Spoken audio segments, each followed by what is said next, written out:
Hi, everyone. It's Candace Craw-Goldman, and welcome to another edition of Quantum Realms 2022.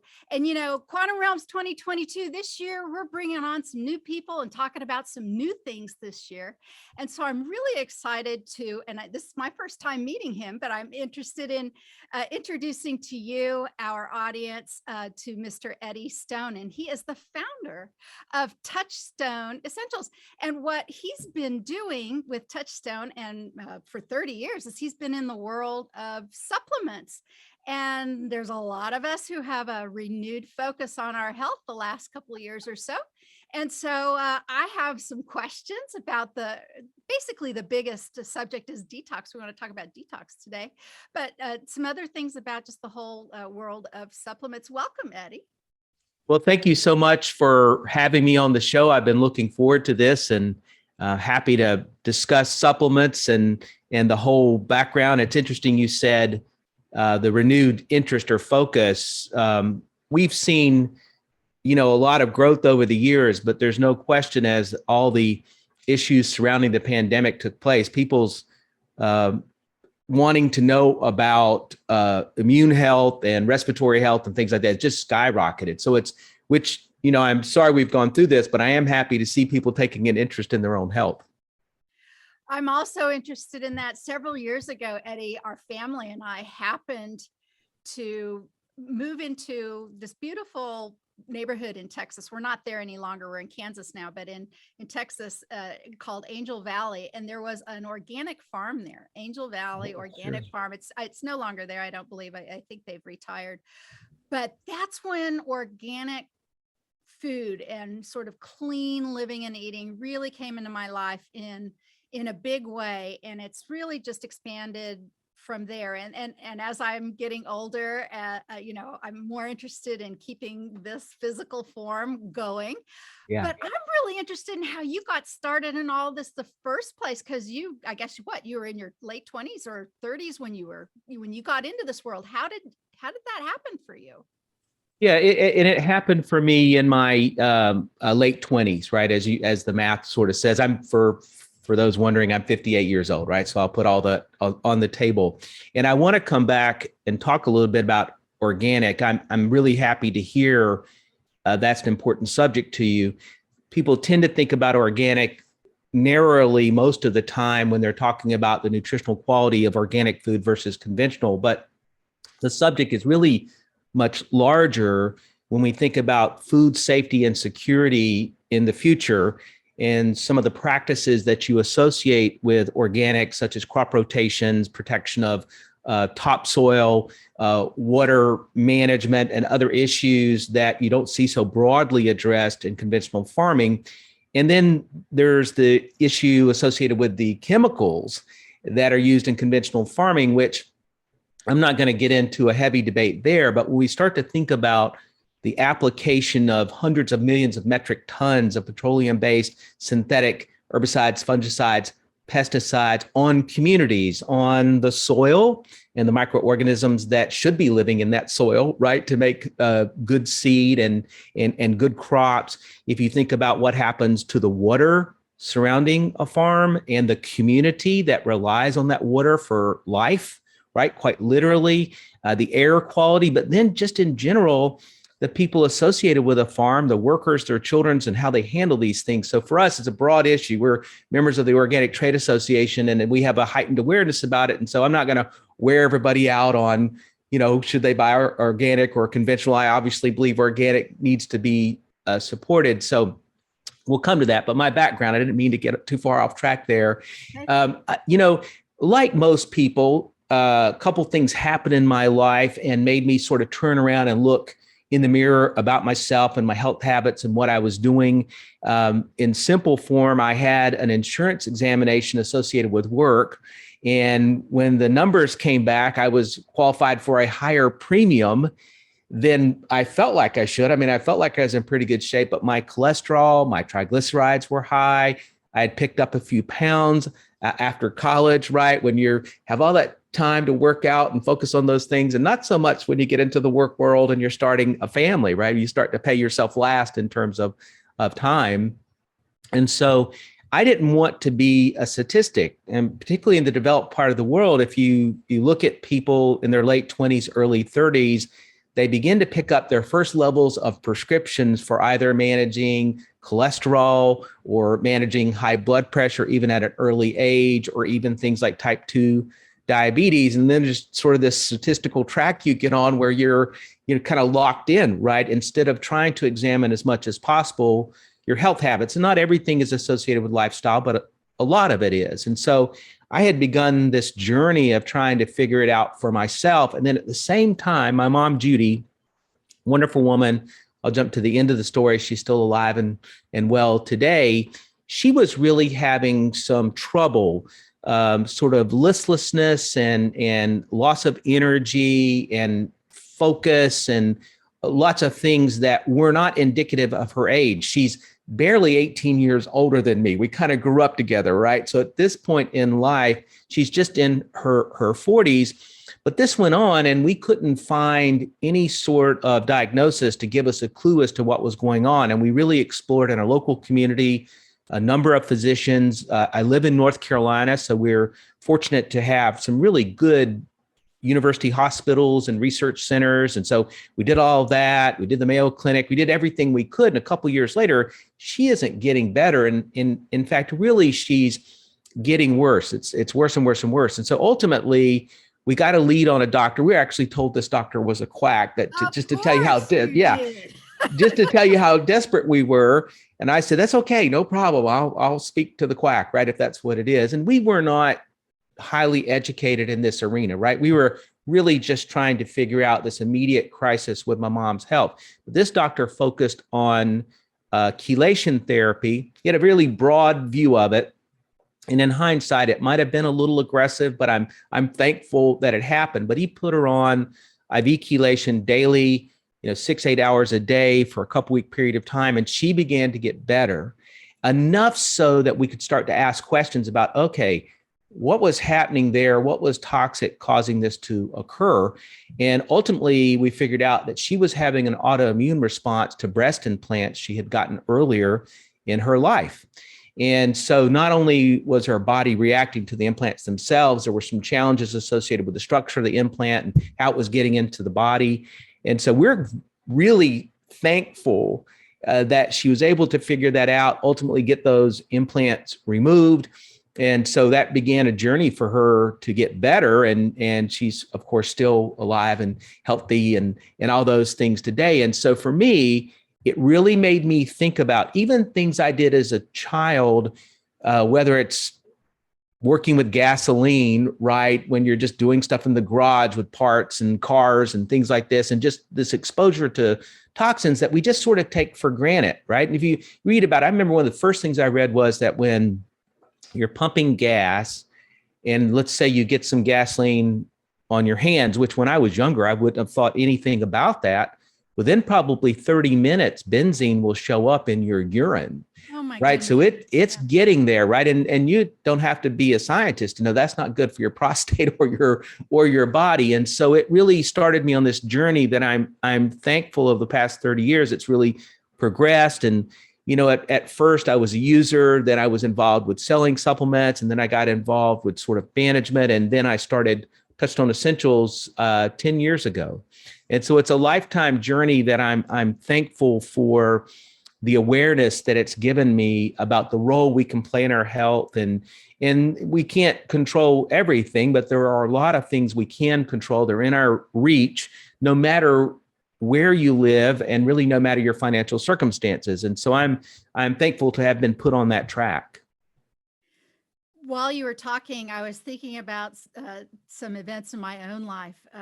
Number one, right now we live in the middle of Kansas farmland, and I'm surrounded by people who spray and crop dust. And we have a plot of land where we don't do that. And there is a visible difference in what happens on our land versus what happens out there. But I saw it in a small way when we lived in Pennsylvania. I remember once my kids were just little. We lived in this subdivision, and that year I'd planted window boxes and I had some flowers out there, and we were leaning out the window. It was a beautiful day. with my children, and I was pointing out all the birds and the butterflies and all the things. It was just this gorgeous day, and the whole yard was like this. And my daughter said, "Mom, how come there's no birds and butterflies on the neighbor over there, or the neighbor over there?" Or that we were on the second floor, we could see everything. All my neighbors were Chemlon users. We didn't do anything like that. And it was like, "Whoa." I mean, I already didn't do that, but the fact that it was so completely visible was amazing. And then the third thing I wanted to mention is, as an artist, I started out in school as an artist, and people would like spray fix and spray paint inside. And that used to make me crazy. And here's another thing that artists in my day would do, going through school in the early 80s, late 70s, early 80s. They'd get oil paint or whatever, sometimes cadmium, those are metals. And I would watch these people go to the sink, and they would pour turpentine like it was water on their hands and do this. And even then, when I didn't know anything, I knew that wasn't good. But that's where the non-thinking of this comes into play that you're mentioning. We just haven't thought about it. And I'm glad you're thinking about it and helping provide some solutions. Yeah, I think we assume a certain amount of safety, right? Surely if this is commercially available, somebody's thought about these issues. But truthfully, even without saying executives of some of these multinational corporations are evil or whatever, I just think it's a lack of awareness, or even an assumption on their part about safety.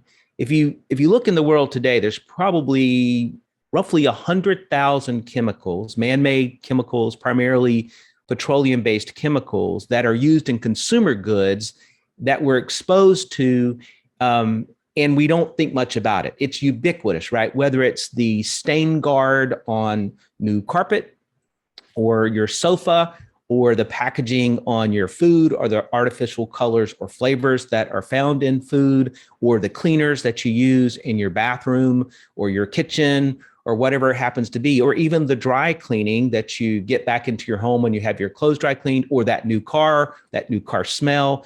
I fly a lot. I'm a couple million miler on a couple different airlines. And so if you start to think about that one and consider the flame retardant material used in a plane, right? And I agree to that, because I don't want the plane to catch on fire. But now, after all these years, if I checked my skin, I probably couldn't burn either, right? Because there's no way to get away from it when you sit in the seat and it atomizes up in the air and it gets into your lungs, or you rub on anything. And so I don't think we think much about it. You can even go back to, for example, DuPont, and what has happened with the development of Teflon many, many years ago. Most people don't probably know the story beyond maybe having seen the movie Dark Waters with Mark Ruffalo, or there's also a documentary called The Devil We Know, where basically in the late 40s, when there was the development of Teflon coating to essentially act as a repellent for clothing, and then ultimately as a nonstick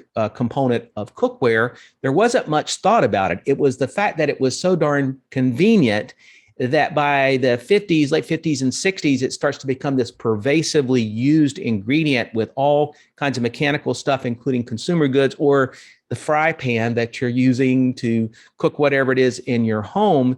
And we wind up to the point where now, even if you went to the remote parts of the world and you started to do blood test work, you'd probably find 99% of the global population has C8 in them, which is a PFAS, which is a forever chemical native to Teflon, right? When I say forever chemical, I mean it's not going away in this generation or the next or the next or the next. It's almost like DDT, which was banned in the 70s in the developed part of the world, but yet today remains consistent in the cord blood of newborn children. So it's multi-generational how this gets passed on. And for those that say, well, is that a big deal? We know it damages DNA. Let's just start there, but there's all kinds of other things. And in the case of Teflon, you go back to Parkersburg, West Virginia, where this plant existed, and you look at what was happening to the workers that worked there and the immediate farmland and farm animals and wildlife around it, there's death, to the point where that company made a decision to take pregnant women out of the working facility where that was being manufactured. But that doesn't really matter, right? Because they may become pregnant in the future. And when they finally got in trouble, and there's some level of recognition, not justice. I'm not going to say justice because there's no justice for what took place. They simply made a deal with the state I live in years ago and started a new organization called Comoros, and they manufacture a different version of C8 called Gen X. And now you've got entire counties in my state that can't use the groundwater. And so we continually repeat this mistake of not asking a lot of questions, speed to market. The economics involved calls our legislators to do it. So I don't want to go so far down this path, but the bottom line is toxins are really everywhere. I think it's the dirty little secret of modern living. You can't get away from it. And so for me, it's about mitigation and management with lifestyle choices, the kind of food that a person eats. I, of course, because I'm in the supplement business, I think they can be an excellent tool as well. But I just try to encourage people to start by just having some awareness and do what you can to limit its impact.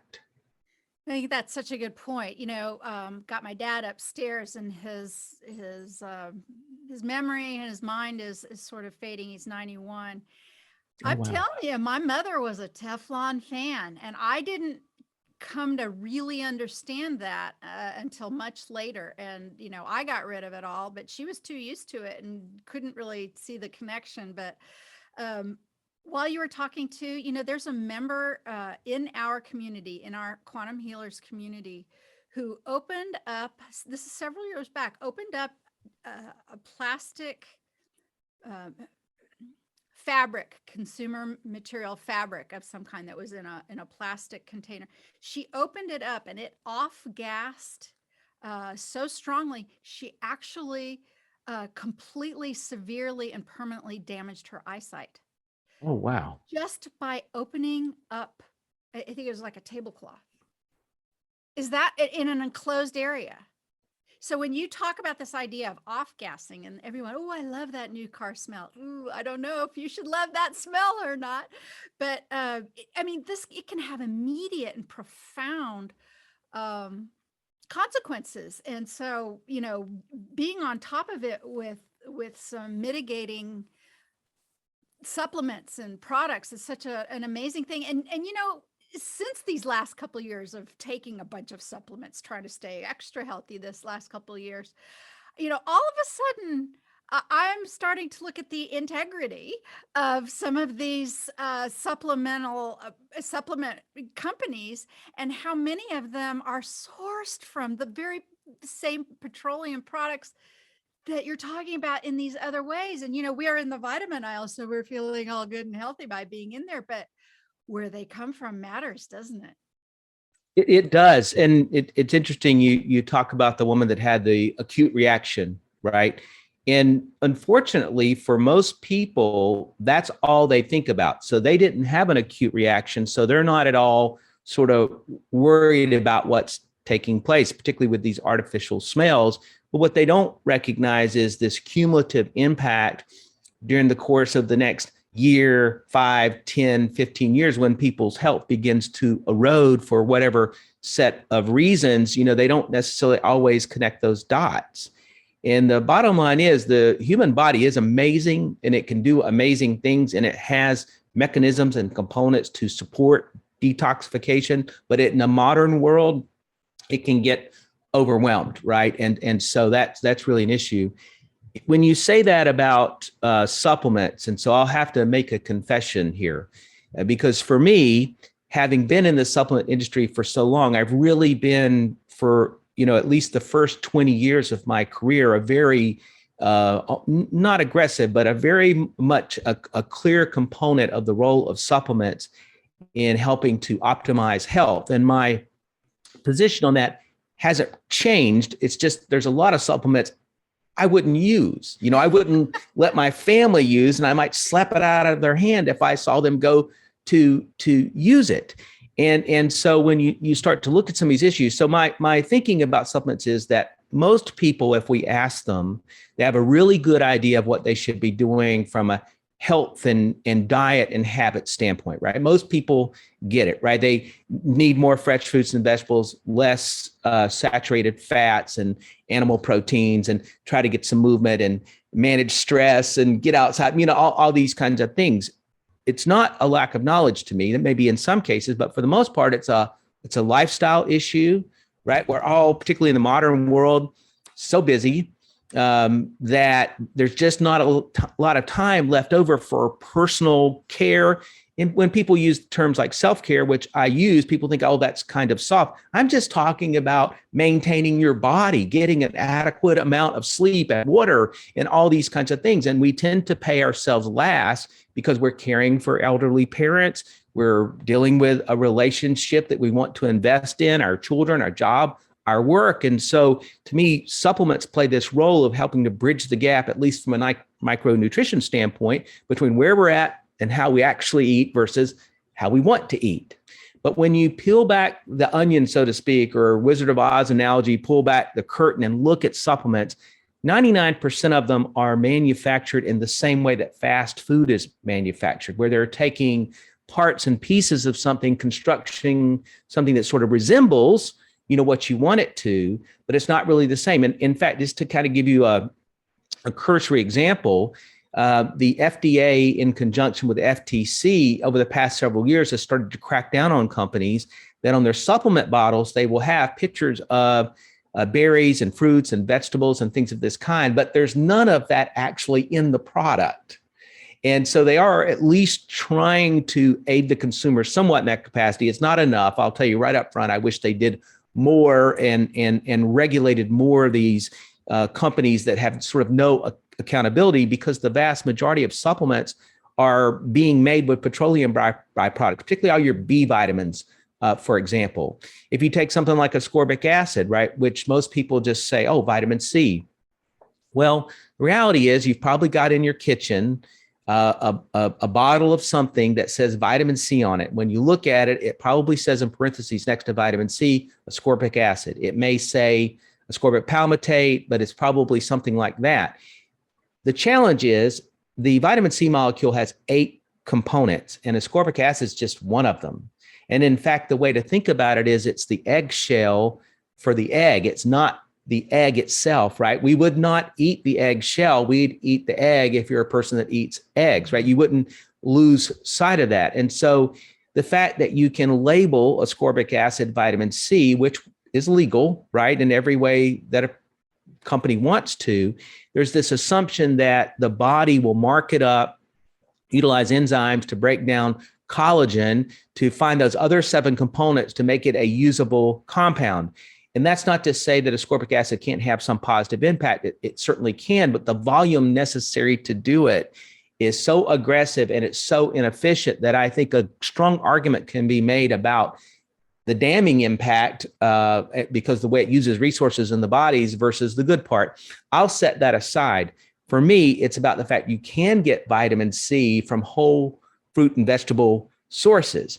And so that complete compound, which your body would then recognize, can be presented to the body either in a powdered drink or capsule or whatever it happens to be. And so it's just about being discerning and just consider for the fact that something like ascorbic acid I'm talking about is no longer manufactured in the US or Europe.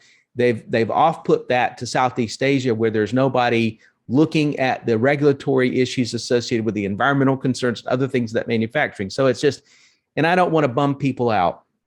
That's not my intention here, but you got to go into these things eyes wide open, because you only got one body and one chance to make the most out of your health. And so being conscious, for most people, they spend more time in buying a new pair of shoes or clothing and studying styles and websites, much more so than they do buying something they're going to put in their body and plan to do on a daily basis, right? So I just want to bring some awareness to the conversation for people.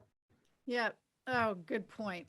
So I wonder if we could switch gears a little bit and talk more directly about detox. And I'm just learning, so maybe you can help me. I know there's different forms and different ways you can do this. And we're going to talk specifically about your Pure Body Extra Zeolite. But How is that different from like a chelating agent or even like bentonite clay or some of those things? I mean, why zeolite and how does it work and where does it come from and where do you get yours and how powerful is it?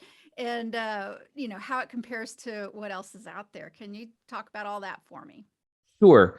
So let's just take your statement about bentonite clay, or it could be charcoal, which can have an impact on the body and support detoxification, but they're not very specific or focused. And zeolites have a broad impact, but very specifically, they are effective at helping the body get rid of heavy metals and toxins, cadmium, lead, mercury, things in this category.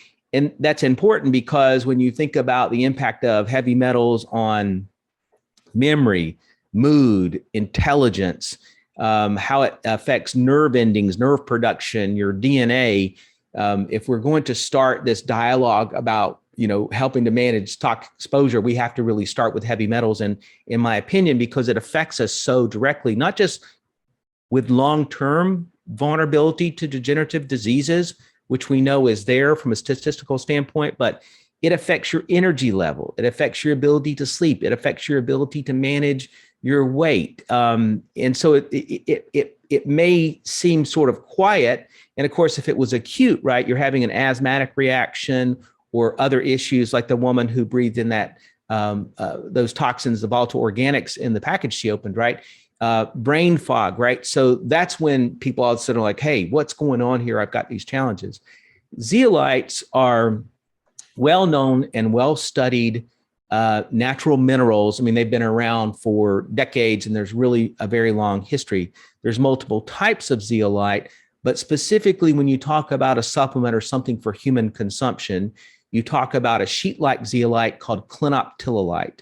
We work exclusively with naturally mined clinoptilolite because that is the ingredient that has the research. There's some 300 plus pieces on PubMed discussing human use, animal use, environmental mitigation of toxins. It's studied all over the world.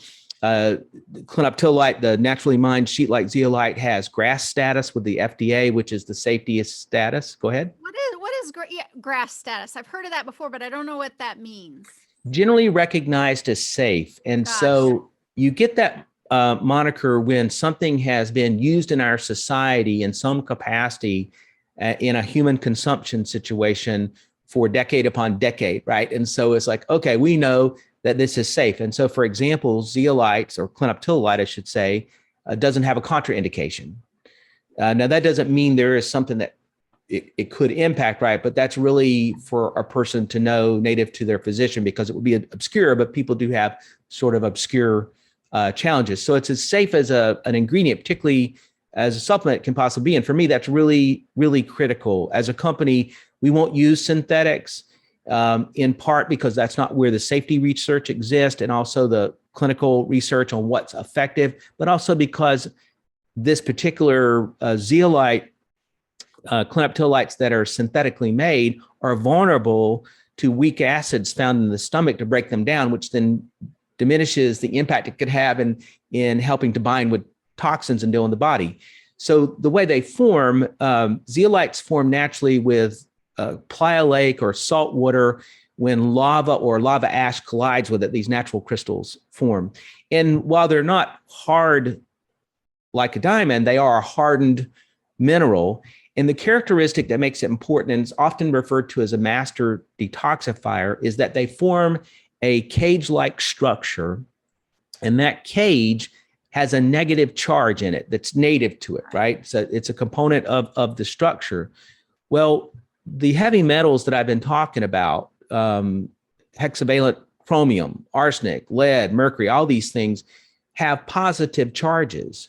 And so when that zeolite, and it works by proximity, it's hardened mineral, right? It doesn't dissolve in your body. It's floating around soft tissue, fluids, and blood.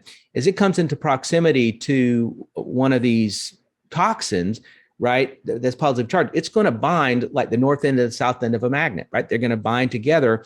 And because it's not an essential mineral, it'll process out of your body in about a 4 to 6 hour period of time. And so for a consumer that's looking for something they can use that's simple and provides the ability to systemically detox on a daily basis, because it's not a zero-sum situation. I can't detox today and be rid of toxins forever, because tomorrow I live again, right? I continue to breathe, I continue to do these things. And so we looked for a very long time for something that could be an adjunct to a person's daily habits of, say, drinking a greens drink for micronutrients or something. We wanted something complementary. So we have this sort of loose slogan we talk about, where get the bad stuff out, put the good stuff in, because if you've got a lot of the bad stuff, you don't get the full benefit of the good stuff, right? So, detox and build the body in that way. And so zeolites are perfect in that regard. The challenge is really finding a good source. So we mine from a pristine source here in the United States, coming out of the ground. It's Prop 65 compliant with California's rules regarding toxicity and safety in that regard. And then we have a proprietary process. We are bold enough to believe, ours is better than the competitors, right? I don't mind admitting that, but we have a proprietary process where we flood the cages with calcium and some magnesium to enhance their ability to get into ion exchange in the body and deal with toxins, because it's not just that it's getting things in its cage, it also then draws things to its surface like a snowball, right? So there's just really this broad impact. And then the final thing I'll tell to folks is size, in this case, really matters. And it's interesting to me, it's really counterintuitive for me. The smaller a zeolite is, the more targeted it is, and the more surface area it creates. So that's right. So if you think about, say, for example, a basketball, right? A pretty large sphere, soccer ball, whatever everybody wants to think about, that's a pretty good surface area, right? If we paint it up, you could definitely cover, say, a desktop. But if you cut that open and pour marbles inside, those spheres collectively in the same space have more surface area, actually exponentially, right? So these spheres, when we reduce their size, now where they can travel is enhanced. So the Pure Body Extra Strength that we have been talking about here, that's a nano-sized particle. In fact, it's small enough that we trap it in a water molecule. When people receive it, if they were to try it, odorless, tasteless, looks like water, really takes a high-powered microscope to kind of see the contents of it, which we do. But the bottom line is, now it's going to go anywhere in the body that water goes, and so it makes it available to the cell structure. So that 100 trillion plus cells that you find in your body, now because of the way fluids travel and aquaprinas get inside the cell, the zeolite can get there. And really, if you start thinking about these heavy metals, they're angstrom in size. They're so small, they trap in cells. That's where they can be most damaging, particularly to how the mitochondria produces ATP, disruptive from an energy level standpoint. And so it's fascinating. And it may sound a little complicated, but it's super, super simple and a gift from nature to me. I read something somewhere that sometimes zeolites can even be anti-inflammatory. Is that true? It is not an allowed claim, but if you look at end results of what people are reporting and talking about, in my personal opinion, it does have an impact on inflammation. Much like I think of when I think of, say, CBD, which can have an impact on inflammation from at least allowably, you can say, temporary standpoint. And so to me, here's how that works. So we tell people this all the time. We have people say, well, someone will call us with a really strong story about recovering from a disease or whatever happens to be. That's where I was going to go next. I want to hear some stories. And so, we're a supplement company, not a drug company. So we have to really be careful to follow regulatory guidelines, which we must, about that. But what we've come to believe when someone, say, has a child on the spectrum and they call in and say, hey, man, my child's behavior, social patterns, sociability and things has really, really improved. Or could be things like, for example, a lot of kids on the spectrum will have trouble with constipation, a lot of leaky gut type issues, or a person that talks to us about, they're 50 years old and they have been struggling with concentration in the afternoons and brain fog for a very long time, and they're over caffeinated and they're not sleeping well. And all of a sudden they get some relief. What we've come to appreciate is, as the zeolite is in the body and it's working with the body's natural mechanisms to get rid of toxins, it's just like your car, right? If you have it really taken care of your car, tuned it up, put fresh filters and things in place, you can take a 10-year-old car that's not performing very well, tune it up, change some filters, change the oil, and it's like it's brand new again. Your body's the same way. And so now getting these toxins out of the body, your body's own native abilities, your own immune system, its own ability to repair, how the enzymes function in the body, how the digestive system works when you get rid of these toxins, will cause the body to begin to heal itself, which is, I know, the theme of your work and what you do. And so we believe our role is to provide this so people can use it to rid themselves of these things so the bodies can perform better. Personal human performance, people living life to the fullest measure of what they're capable of. That's the role we see in this and how it works. It's just so easy too. I've only been using the Pure Body Extra for just a little bit, but it really does. It just tastes like water. When you talk about the stories about cognition being improved, so Daddy upstairs, he's 91. Does he have any chance to benefit from this product? You know, it wouldn't be unusual for someone with a parent in your situation to come back to us a month or two later and say, I can't attest to it fully. There's not a test I've utilized, but it seems like they're more alert, they're paying more attention, they're in a better mood, you know, all these kind of things that can be challenging as a parent gets older and they're having some cognitive problems. And so I'm optimistic in that regard, because I don't care what age you are, if you can improve your body's ability to perform, the quality of life, every stage of life would be better. And so I can't make a claim about that, but it, as a daily part of my life and what I hear, if I had a parent in the same situation, and by the way, both my parents use the heck out of our products in this regard, I would be optimistic, right? Because you're just presenting to the body a set of tools to assist it in what it wants to do natively, simply for survival. Right. Wow. I have a question about testing, and I don't mean testing of the products. A question of, sometimes people go get lab tests and then try something, a therapy or whatever, and then come back and redo a test. What can you talk to me about that kind of testing, blood testing or whatever? I really have no idea about what's available in that arena. Well, there's a lot of testing available, and it can get exotic and it can get really expensive. You can test your bowel movements, right? Your fecal matter that you're producing. You can test your hair, you can test your blood, your saliva.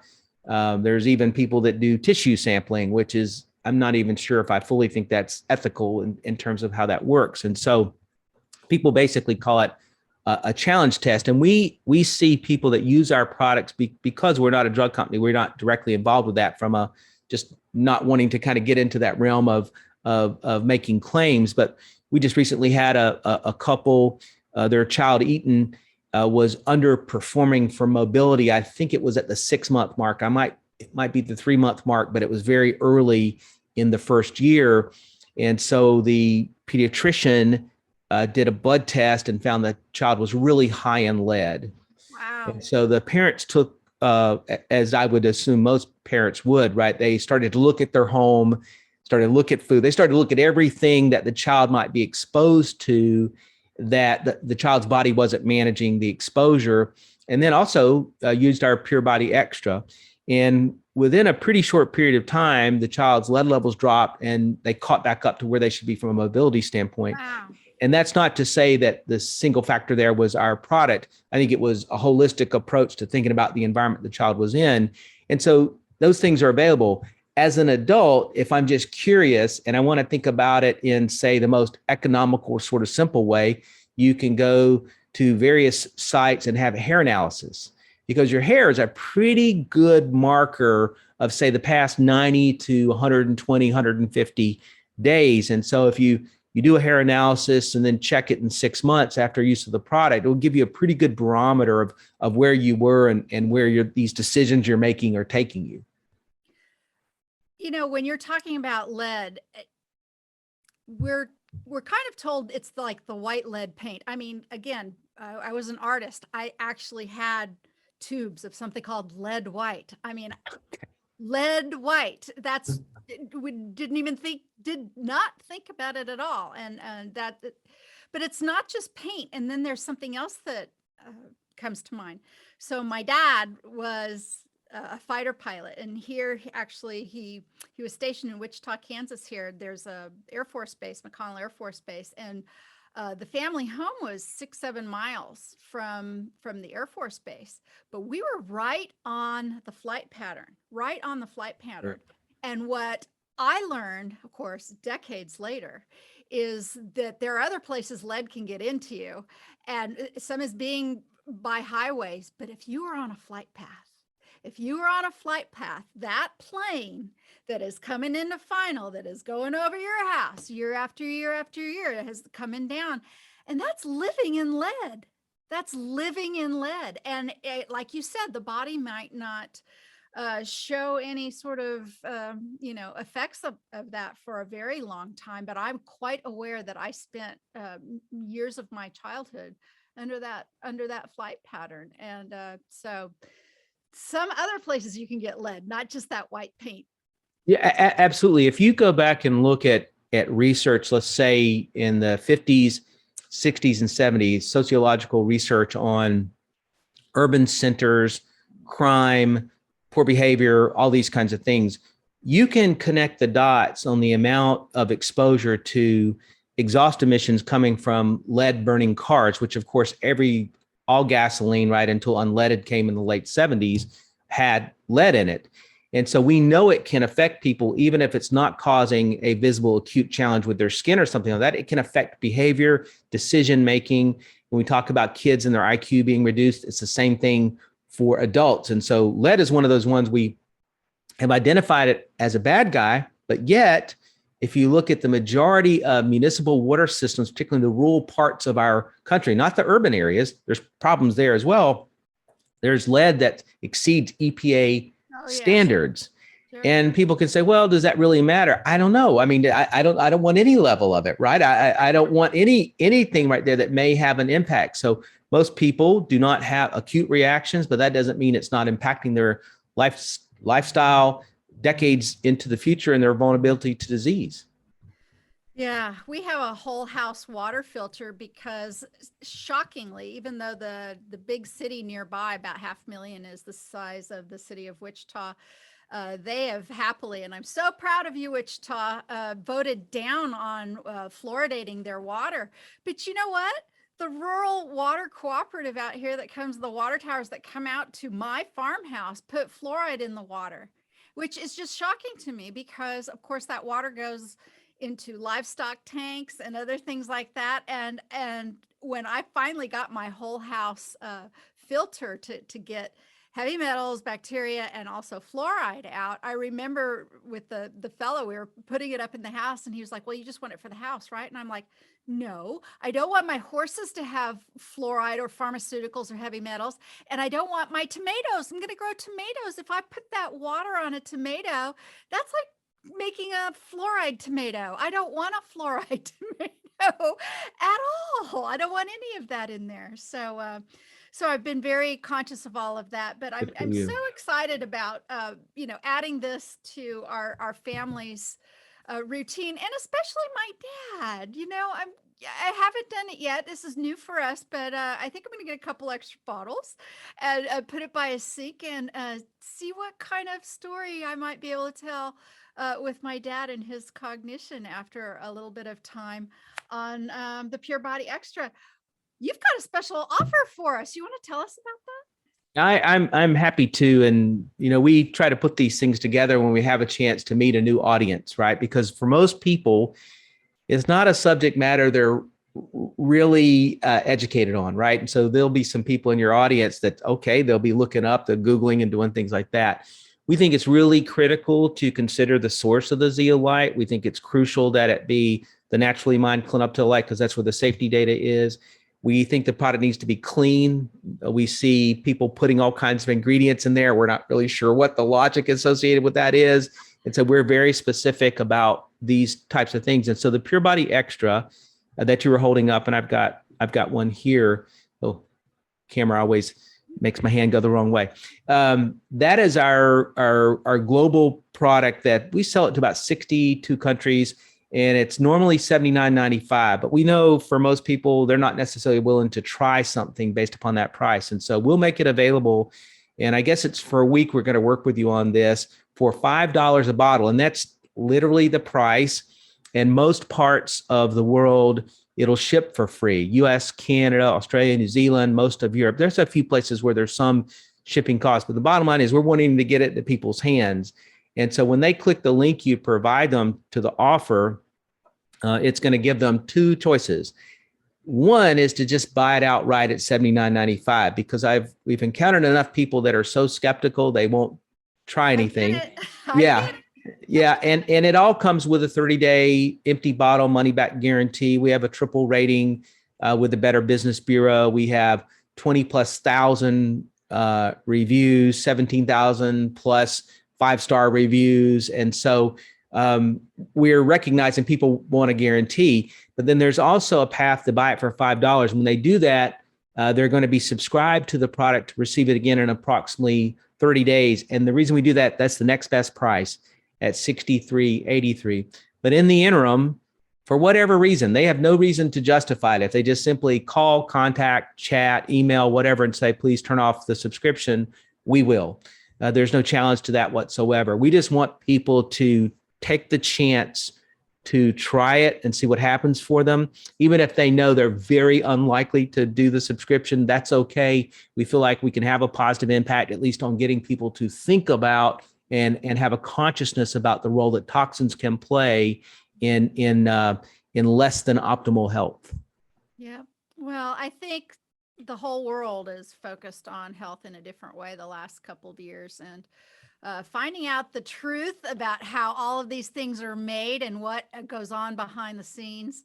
It's really important to know, what you're ingesting, what you're putting in your body, and make these decisions, understanding everything that is behind it all, and the studies and the research. And thank you so much. This has been so enjoyable. Thank you. Finding out about you and your products. And boy, I look forward to contacting you soon and giving you some good news. Yeah, I'll look forward to hearing what your folks think. We're always anxious for the feedback. We try to survey people so we can understand it and do a better job on our end. So thank you for this chance to speak to your audience, and wonderful to have a chance to connect.